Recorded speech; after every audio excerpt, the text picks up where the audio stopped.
नमस्कार दोस्तों, आज हम यूपीएससी 2016 का इन्वायरमेंट और इकोलॉजी का क्वेश्चन करेंगे क्योंकि हम लोग 2015 का कर चुके हैं। तो चलिए आज का पहला प्रश्न देखते हैं। हाँ, तो 2016 के प्रश्न पत्र में इन्वायरमेंट और इकोलॉजी का पहला क्वेश्चन दिया है, मरुस्थलीकरण को रोकने के लिए संयुक्त राष्ट्र अभिसमय यानी United Nation Convention to Combat Desertification का क्या महत्व है। ठीक है, इसमें 3 स्टेटमेंट दिए हुए हैं और हमको पूछा है कौन सा सही है। तो आइए पहला स्टेटमेंट देखते हैं। पहला स्टेटमेंट दिया है, इसका उद्देश्य नव परिवर्तनकारी राष्ट्रीय कार्यक्रमों एवं समर्थक अंतर्राष्ट्रीय भागीदारियों के माध्यम से प्रभावकारी कार्रवाई को प्रोत्साहित करना। तो बिल्कुल सही बात है, यही इसका मुख्य कार्य है। दूसरा स्टेटमेंट देखते हैं। दूसरा स्टेटमेंट दिया है, यह विशेष या विशिष्ट रूप से दक्षिणी एशिया एवं उत्तरी अफ्रीका के क्षेत्रों पर केंद्रित होता है तथा इसका सचिवालय इन क्षेत्रों को वित्तीय संसाधनों के बड़े हिस्से का नियतन सुलभ कराता है। तो ये पूरी तरह से गलत है। इस तरह का कोई भी वित्तीय संसाधन ये प्राप्त नहीं कराता, इसके हाथ में नहीं है। ठीक है, तो ये स्टेटमेंट गलत हो जाएगा। तीसरा स्टेटमेंट देखते हैं। तीसरा दिया है, यह मरुस्थलीकरण को रोकने के लिए स्थानीय लोगों की भागीदारी को प्रोत्साहित करने हेतु उधरगामी उपागम यानी कि बॉटम अप अप्रोच के लिए प्रतिबद्ध है। बिल्कुल सही बात है, ये स्टेटमेंट बिल्कुल सही है। इसका प्रमुख उद्देश्य यही है कि वहाँ के लोगों को एक्नॉलेज किया जाए, वहाँ के लोगों को इसमें जोड़ा जाए। ठीक है, तो हमारा विकल्प सही हो जाएगा सी। चलते हैं नेक्स्ट क्वेश्चन की ओर। अगला प्रश्न दिया है, भारत में निम्नलिखित क्षेत्रों में से ग्रेट इंडियन हॉर्नबिल के अपने प्राकृतिक आवास में पाए जाने की सबसे अधिक संभावना कहाँ है। मतलब किस क्षेत्र में यह सबसे अधिक रूप से मान लीजिए पाया जाता है, उसका घर कहाँ है ये बताना है। पहला स्टेटमेंट दिया है, उत्तर पश्चिम भारत के रेतीले मरुस्थल। दूसरा स्टेटमेंट दिया है, जम्मू कश्मीर के उच्चतर हिमालय क्षेत्र। तीसरा स्टेटमेंट दिया है, पश्चिमी गुजरात के लवण कच्छ क्षेत्र। और डी वाला ऑप्शन दिया है, पश्चिमी घाट। तो देखिए, ये जो ग्रेट इंडियन हॉर्नबिल है यह वहीं पाया जाएगा जहाँ पर 200 सेंटीमीटर प्लस वर्षा होगी। तो ऐसी वर्षा कहाँ होती है? पश्चिमी घाट के मैदान पर होती है। तो हमारा स्टेटमेंट डी हो जाएगा। आइए एक बार इसका पिक्चर देख लेते हैं। हाँ, तो दोस्तों ये है ग्रेट इंडियन हॉर्नबिल और जहाँ पर 200 सेंटीमीटर प्लस वर्षा होती है वहीं पर ये मिलते हैं। तो पश्चिमी घाट हमारा आंसर हो जाएगा। चलते हैं नेक्स्ट क्वेश्चन की ओर। हाँ, तो हमारा अगला प्रश्न दिया है, निम्नलिखित में से कौन सी राष्ट्रीय गंगा नदी बेसिन प्राधिकरण national Ganga river basin authority की प्रमुख विशेषता है। ठीक है, इस क्वेश्चन से आपको यह भी पता लगेगा कि कैसे थोड़ा सा अगर हम लॉजिक लगाएं तो आंसर दे सकते हैं। पहला स्टेटमेंट इसमें दिया है कि नदी बेसिन योजना एवं प्रबंधन की इकाई है। ठीक है, सही होगा। दूसरा देखते हैं। दूसरा दिया है कि यह राष्ट्रीय स्तर पर नदी संरक्षण प्रयासों की अगुवाई करता है। ठीक है, मान लीजिए अगर आपको यह भी नहीं आ रहा तो तीसरा स्टेटमेंट देखेंगे ना तो आपको पता लग जाएगा। तीसरा स्टेटमेंट दिया है, national Ganga river basin authority का अध्यक्ष चक्रानुक्रमिक आधार पर उन राज्यों के मुख्यमंत्रियों में से एक होता है जिनसे होकर गंगा नदी बहती है। तो ये स्टेटमेंट गलत है क्योंकि इसके अध्यक्ष खुद प्रधानमंत्री होते हैं। ठीक है, राष्ट्रीय गंगा नदी बेसिन प्राधिकरण, इसका गठन 2009 में पर्यावरण संरक्षण अधिनियम 1986 के तहत किया गया था और अब यह जल शक्ति मंत्रालय के अंतर्गत है। 2016 में केंद्र सरकार ने national Ganga river basin authority बनाया था। ठीक है, और इसका प्रमुख कार्य है कि गंगा नदी का कायाकल्प करना, उसका संरक्षण करना, उसका प्रबंधन करना। यह गंगा नदी तथा इसकी सहायक जो नदियां हैं उनके बेसिन को प्रदूषण के निवारण और कायाकल्प के अधीक्षण के लिए दी गई समग्र जिम्मेदारी इन्हीं के पास है। और मैंने जैसा कि पहले ही कहा कि इसकी अध्यक्षता स्वयं प्रधानमंत्री करते हैं। तो तीसरा स्टेटमेंट अगर गलत होता है तो हमारा ऑप्शन सही हो जाएगा ए। चलते हैं नेक्स्ट क्वेश्चन की ओर। हमारा अगला प्रश्न दिया है, निम्नलिखित युग्मों पर विचार कीजिए। इसमें एक तरफ दिया है कभी कभी समाचार पत्र में देखे जाने वाले शब्द और दूसरी तरफ दिया है उनका मूल स्रोत। इसको आप करंट अफेयर से भी मान सकते हैं और इन्वायरमेंट और इकोलॉजी से भी मान सकते हैं। ठीक है, तो इसमें पहला स्टेटमेंट दिया है कि एनेक्स 1 देश। तो एनेक्स 1 देश जो होते हैं उनका संबंध किससे है? कार्टेजेना प्रोटोकॉल से है, नागोया प्रोटोकॉल से है या क्योटो प्रोटोकॉल से है, ये देखेंगे। दूसरा दिया है प्रमाणित ऊर्जा कटौती, इसका संबंध किससे है? कार्टेजेना प्रोटोकॉल, नागोया प्रोटोकॉल या क्योटो प्रोटोकॉल। और तीसरा दिया है स्वच्छ विकास क्रियाविधि। इसका संबंध इन तीनों में से किससे है ये बताना है। तो आइए थोड़ा सा पहले समझते हैं कि आखिर ये प्रोटोकॉल जो है ये किसके बारे में है। ठीक है, तो देखिए ये जो तीनों स्टेटमेंट दिए हुए हैं इनका सबका संबंध क्योटो प्रोटोकॉल से है। ठीक है, तो हमारा जो विकल्प होगा वो सही हो जाएगा सी।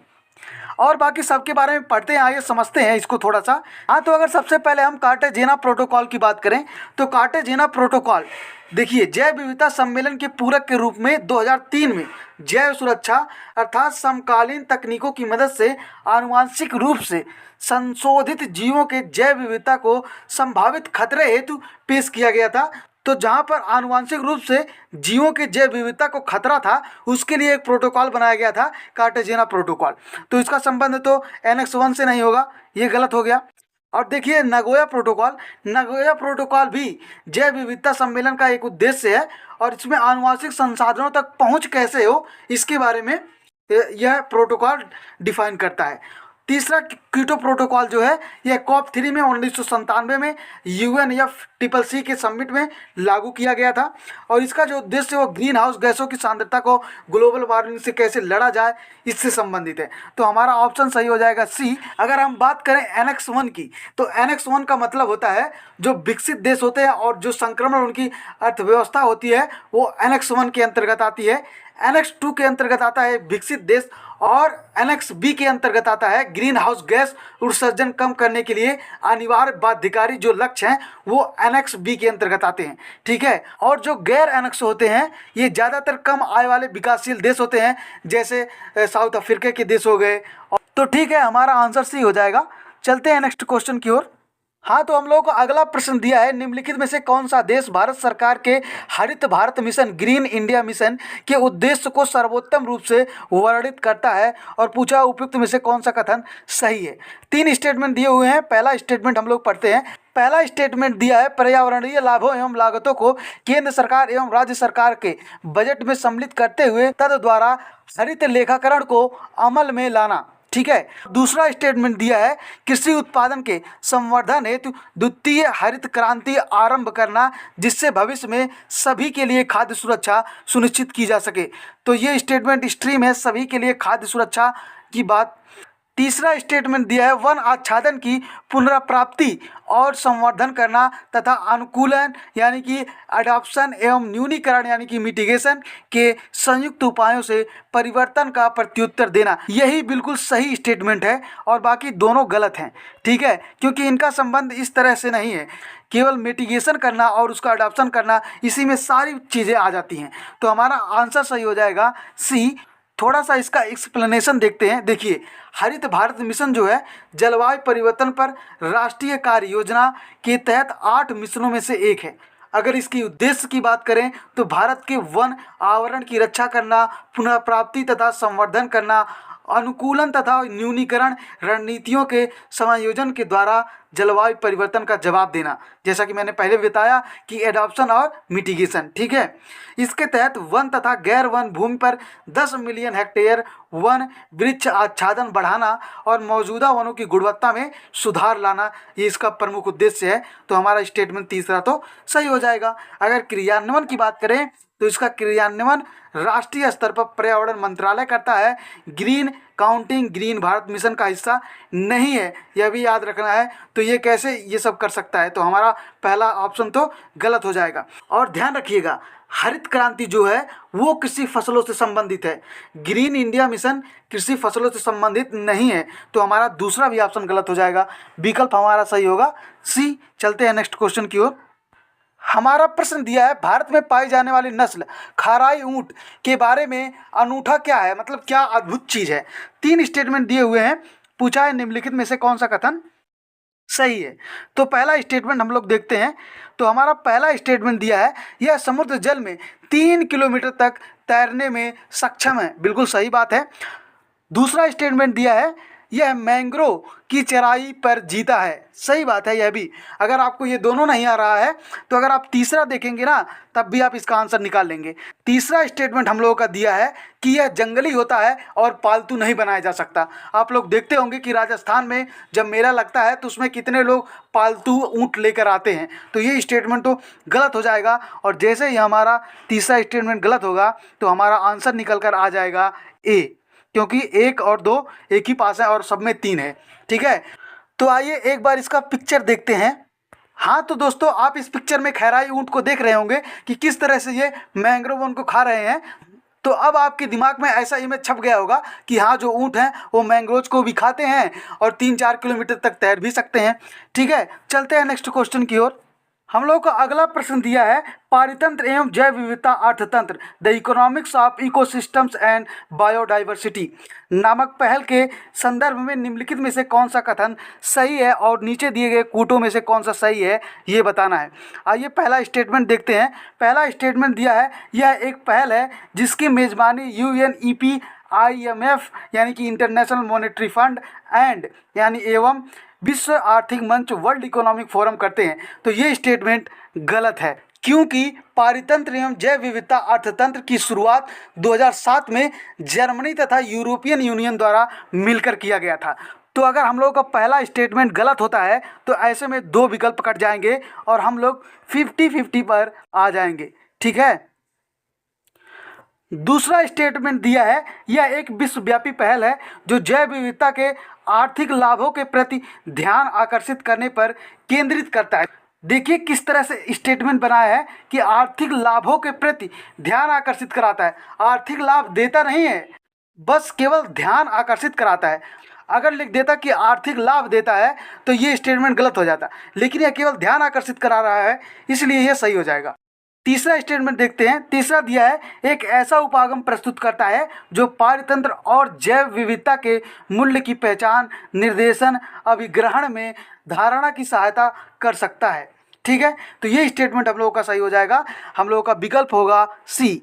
चलते हैं नेक्स्ट क्वेश्चन की ओर। हाँ तो हमारा अगला प्रश्न दिया है समाचारों में कभी कभी दिखाई देने वाले रेड सैंडर्स के संदर्भ में निम्नलिखित में से कौन सा कथन सही है और दिया है उपयुक्त कथनों में से कौन सा सही है ये बताना है। 2 स्टेटमेंट दिए हैं। आइए पहला स्टेटमेंट पढ़ते हैं। पहला स्टेटमेंट दिया है यह दक्षिण भारत के एक भाग में पाई जाने वाली एक वृक्ष प्रजाति है। तो बिल्कुल सही है क्योंकि आप लोगों ने देखा होगा पुष्पा मूवी इसी रेड सैंडर्स के इर्द गिर्द पूरी कहानी घूमती है। तो पहला स्टेटमेंट सही है। अभी मैं आपको उसका पिक्चर भी दिखाऊंगा। ठीक है, तो पहला स्टेटमेंट सही हो जाएगा। और दूसरा स्टेटमेंट दिया है यह दक्षिण भारत के उष्णकटिबंधीय वर्षा वन के अति महत्वपूर्ण वृक्ष में से एक है। तो ये स्टेटमेंट गलत है क्योंकि ये कहाँ पाए जाते हैं, ये जहाँ पर परती भूमि होती है वहाँ पर पाए जाते हैं। चट्टानी निम्नलिखित परती भूमि जहाँ होती है वहाँ मिलते हैं। तो ये दूसरा स्टेटमेंट गलत हो जाएगा और हमारा ऑप्शन सही हो जाएगा ए। देखिए दोस्तों, ये जो रेड सैंडर्स होते हैं यह टेरोक्रॉस सेटालिन्स एक भारतीय स्थानीय वृक्ष की प्रजाति है जो आंध्र प्रदेश के पूर्वी घाट में पाई जाती है। ठीक है, और आमतौर पर यह लाल मिट्टी, गर्म शुष्क जलवायु के साथ चट्टानी निम्नलिखित परती भूमि में मिलती है। ठीक है, अगर हम बात करें तो IUCN की लिस्ट में एंडेंजर्ड है, साइट्स की लिस्ट में परिशिष्ट 2 में शामिल है और वाइल्ड लाइफ प्रोटेक्शन एक्ट 1972 के अनुसूची 2 में शामिल है। ठीक है, तो दोस्तों सेम क्वेश्चन 2014 में भी पूछा था चंदन वृक्ष के बारे में। आप 2014 का प्रश्न देखिएगा क्योंकि हम लोग 15 से कर रहे हैं तो हम उसमें 2014 का तो नहीं आएगा, तो आप लोग देख लीजिएगा एक बार, वहाँ भी चंदन से जुड़ा एक क्वेश्चन दिया है। तो दोस्तों आइए एक बार इसका पिक्चर देख लेते हैं। हाँ तो दोस्तों आप लोग पिक्चर में देख पा रहे होंगे रेड सैंडर्स यानी चंदन के वृक्ष को जो 10-10 फीट 12-12 फीट का टुकड़ा काटकर रखा हुआ है। तो आपके दिमाग में छप जाएगा कि हाँ इस तरह का कोई है रेड सैंडर्स। ठीक है, चलते हैं नेक्स्ट क्वेश्चन की ओर।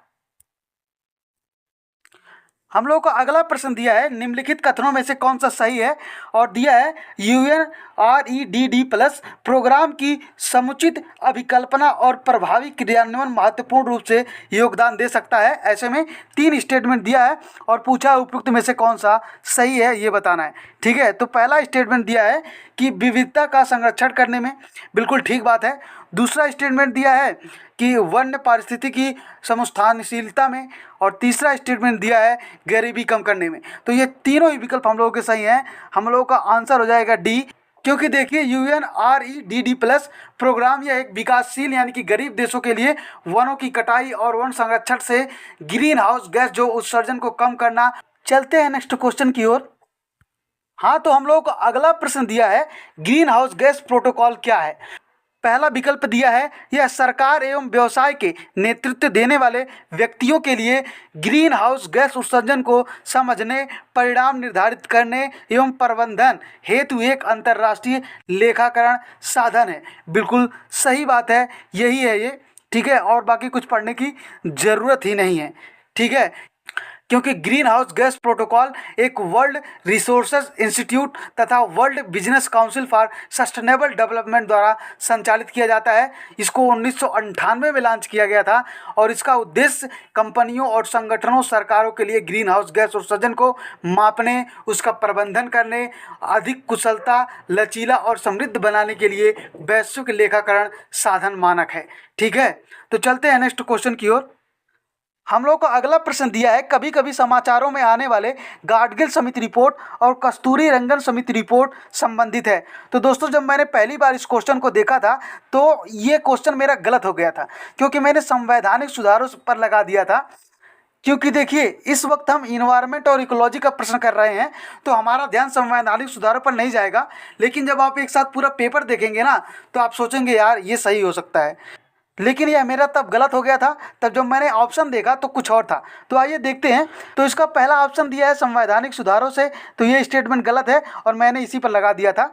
दूसरा दिया है कि गंगा कार्य योजना, तो ये गंगा कार्य योजना ये भी नहीं है। ठीक है, और तीसरा दिया है नदियों को जोड़ने से, ये भी नहीं है। जो गाडगिल समिति थी और जो कस्तूरी रंगन समिति थी, इसका कार्य था पश्चिमी घाटों के संरक्षण के लिए प्रोग्राम बनाना। ठीक है, तो आइए एक बार इसका एक्सप्लेनेशन देखते हैं। गाडगिल समिति रिपोर्ट यह पर्यावरण मंत्रालय के पश्चिमी घाट पारिस्थितिकी एक्सपर्ट पैनल 2010 के माधव गाडगिल की अध्यक्षता में बनाई गई थी।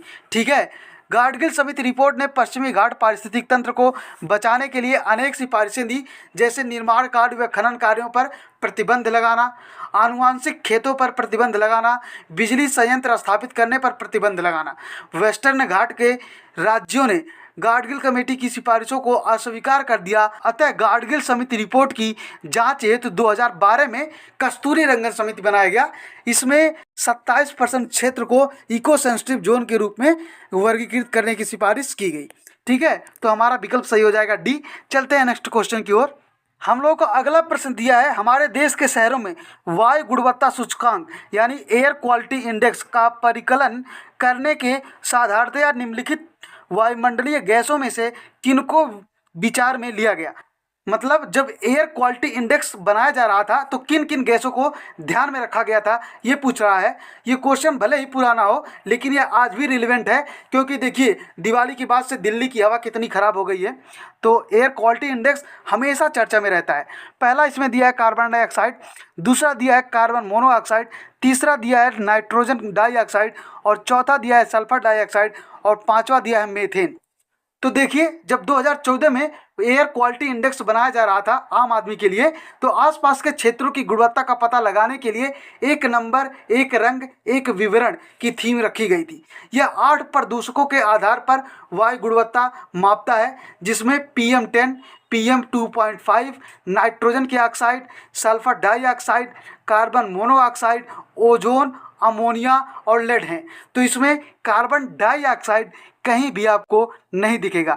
तो जहाँ पर एक है उसको हम डिलीट करेंगे तो हमारा ऑप्शन अपने आप निकल कर आ जाएगा कि हमारा ऑप्शन सही हो जाएगा सी। हम लोगों को अगला प्रश्न दिया है हाल ही में हमारे देश में पहली बार निम्नलिखित राज्यों में से किसने एक विशेष तितली को राज्य तितली के रूप में घोषित किया। तो ये काफ़ी पुराना है और इसका कोई रिलेशन आज के क्वेश्चन से तो नहीं है, लेकिन ये जिस समय बना था उस समय महाराष्ट्र ने तितली को राज्य तितली का दर्जा दिया था। तो हमारा ऑप्शन हो जाएगा डी। और देखिए, यूपीएससी इस तरह का क्वेश्चन बार बार पूछता है, अक्सर पूछता है जीवों के बारे में, वनस्पतियों के बारे में, जो किन्हीं कारणों से चर्चा में रहे हों। हम लोगों को अगला प्रश्न दिया है, वर्ष 2015 में पेरिस में UNFCCC यानी United nation framework convention on climate change बैठक में हुई समझौते के संदर्भ में निम्नलिखित में से कौन सा कथन सही है। इसमें 3 स्टेटमेंट दिए हैं और पूछा है नीचे दिए गए कूट में कौन सा सही है। तो आइए देखते हैं। तो इसमें पहला स्टेटमेंट दिया है, इस समझौते पर UN के सभी सदस्य देशों ने हस्ताक्षर किए और यह वर्ष 2017 से लागू हुआ। तो 17 नहीं 16 था और सभी देश, ये थोड़ा डाउटफुल लग रहा है। तो पहला स्टेटमेंट तो गलत है। ठीक है, दूसरा स्टेटमेंट देखते हैं। दूसरा दिया है, यह समझौता ग्रीन हाउस गैस के उत्सर्जन को सीमित करने का लक्ष्य रखता है, जिससे इस सदी के अंत तक औसत वैश्विक तापमान की वृद्धि उद्योग पूर्व स्तर प्री इंडस्ट्रियल लेवल से 2 डिग्री सेल्सियस या कोशिश करें कि 1.5 डिग्री सेल्सियस से भी अधिक ना हो। ठीक है, तो ये स्टेटमेंट सही है। इसका प्रमुख उद्देश्य तो यही है। अब तीसरा वाला देखते हैं।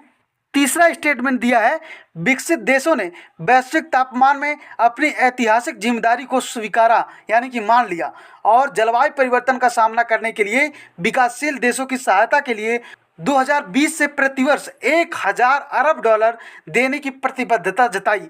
तो ये स्टेटमेंट गलत है, यही तो लोचा है। सबसे ज़्यादा विकसित देशों ने ही इन्वायरमेंट को गंदा किया और वो इसके लिए कुछ कर भी नहीं रहे। ठीक है, तो ये गलत हो जाएगा। तो हमारा 2 ऑप्शन गलत है और केवल दूसरा सही है। तो ऐसे में हमारा विकल्प हो जाएगा बी।